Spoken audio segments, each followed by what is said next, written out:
podcast Paz Literário. Eu me chamo Rosilene. E eu sou o Wendel. Sejam bem-vindos. É um prazer ter você com a gente. No episódio de hoje, iremos conversar sobre as obras literárias que foram lançadas para o vestibular de 2027, que inclusive é muito importante, né, para que você consiga passar no vestibular. E muito mais do que livros cobrados na prova, essas obras elas apresentam diferenciais que trazem um contexto histórico e cultural e social. Conversar, dialogar e entender o porquê que elas são tão importantes para fazer essa prova. É isso aí. Então, se acomode e venha conversar com a gente sobre essas literaturas tão importantes. Bom, pessoal, o primeiro integrante que vai falar sobre a obra é o nosso amigo Adelilson. Fala para ele, gente. Adelilson, seja bem-vindo, tá? Ao nosso podcast Paz Literário. Você já pode se apresentar para o pessoal e falar um pouquinho da sua obra pra gente. Muito obrigado, primeiramente, por gente. Como ela falou, meu nome é Adelilson e eu vou falar um pouco sobre uma das obras do Paz, que é a obra Infância de Graciliano Ramos. O que é a obra Infância de Graciliano Ramos? É uma obra que vai retratar basicamente a sua infância e como isso vai mudar a sua formação como escritor e como pessoa. A obra Infância, ela é um romance, mas também pode ser considerada um texto autobiográfico. Por quê? Porque vai retratar a sua infância e os acontecimentos nela.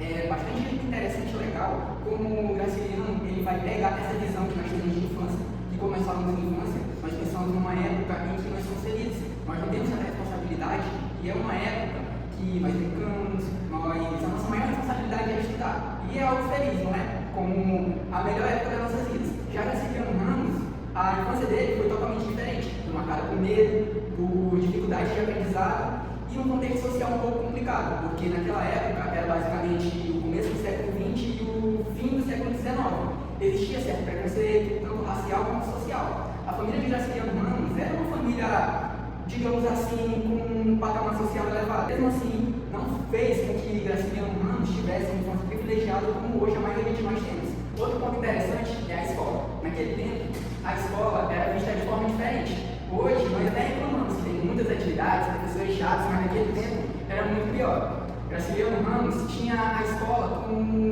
estupada que hoje em dia. Os professores eles eram extremamente rígidos e autoritários. A educação se dava basicamente por meio da decoração. O aluno decorava e se ele errasse, ele tinha até mesmo castigos físicos. Porque essas obras, a maioria dessas obras, elas vão falar basicamente formando no mesmo contexto. O contexto de a questão social, né? A questão da pobreza. E o que eu acho bacana de Graciliano Ramos é que ele apresenta essa realidade, mas ainda assim ele faz todo um contexto literário interessante. Então eu acho que seja por isso que a UEMA, ela acredita ser tão importante essas obras para serem trabalhadas justamente no vestibular. E você vai fazer essa transição, né? Como é que faz, né? O contexto histórico, toda uma parte temporal da história em si, trazendo até mesmo esse conceito dessa realidade, mostrando como era feito, né? E fazer essa comparação até mesmo que a gente tem hoje em dia. E que para você, que para ti faz essa literatura ser tão importante no vestibular? O mais importante é como ela retrata a leitura. Graciliano Ramos, ele disse isso na obra, que a leitura foi como um escape, que através dela ele tem uma visão de mundo diferente. Então é isso, Deus, muito obrigada pela sua participação. Você foi um ótimo colaborador aqui ao falar um pouco sobre a sua obra, que inclusive ela é muito interessante e importante também para o país da UEM 2027. Muito obrigado, eu queria pedir desculpa por não ficar até o final. Infelizmente, eu tive uma emergência que eu vou ter que comparecer e por isso eu tenho que aumentar o programa. Desculpas e até uma próxima, se Deus quiser. Agora convidamos o nosso segundo representante para falar um pouquinho da sua obra, nossa amiga Biara. Seja bem-vindo da nossa podcast, amigo. Fala um pouquinho para a gente aí da sua obra. Eu vou falar sobre a Santa Teixeira, uma autora muito importante para a literatura maranhense. O livro ele vai abordar temas do nosso cotidiano, como educação, política e cultura. E a autora vai acreditar que a literatura, a arte e a educação têm um papel fundamental para a transformação social e o desenvolvimento da população. Bem importante, né, que falar, como eu falei, da política, da cultura, da educação. E ela vai trazer não só como crítica, né, mas também como reflexão sobre em cada crônica. Você falou sobre a cultura, a educação, a política.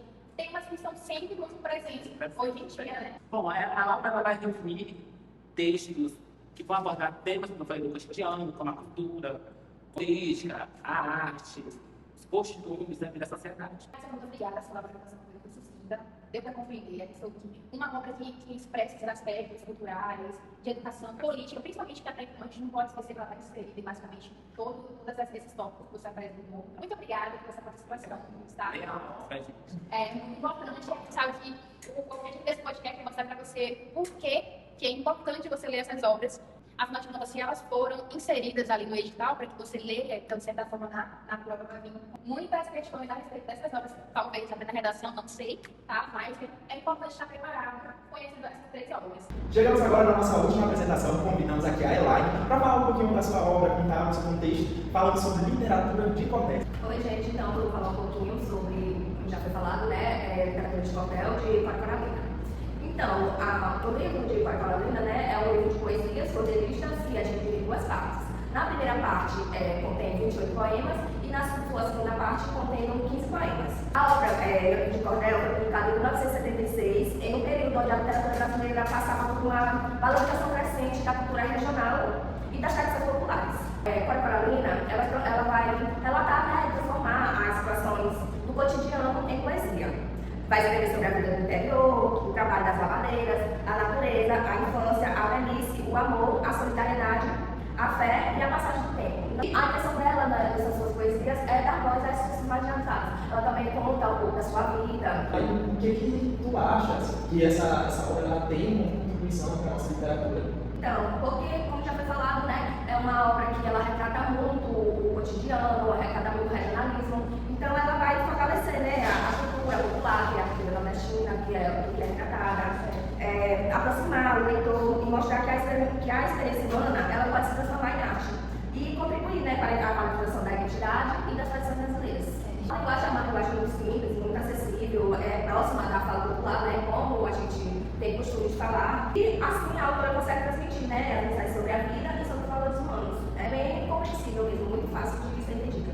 Depois de conhecermos um pouco mais sobre essas 3 obras, a gente percebe que elas não vão somente só pelo vestibular, elas são feitas para aumentar e ampliar o seu conhecimento quanto à reflexão da realidade de cada pessoa. Exatamente. Nós esperamos que esse episódio tenha ajudado você a compreender um pouco mais da importância das obras e vale considerar que a banda ela foi certeira em escolher essas 3 obras porque ambas falam os mesmos assuntos, que é cultura, política, educação, infância. Então, de certa forma, embora elas englobem esses mesmos conceitos, é importante você considerar a leitura de ambas individualmente, tá bom, pessoal? Muito obrigada por nos acompanhar até aqui no nosso podcast. Agradecemos a sua participação e até a próxima. Um beijo e não esqueça de estar. Tchau! Tchau, tchau.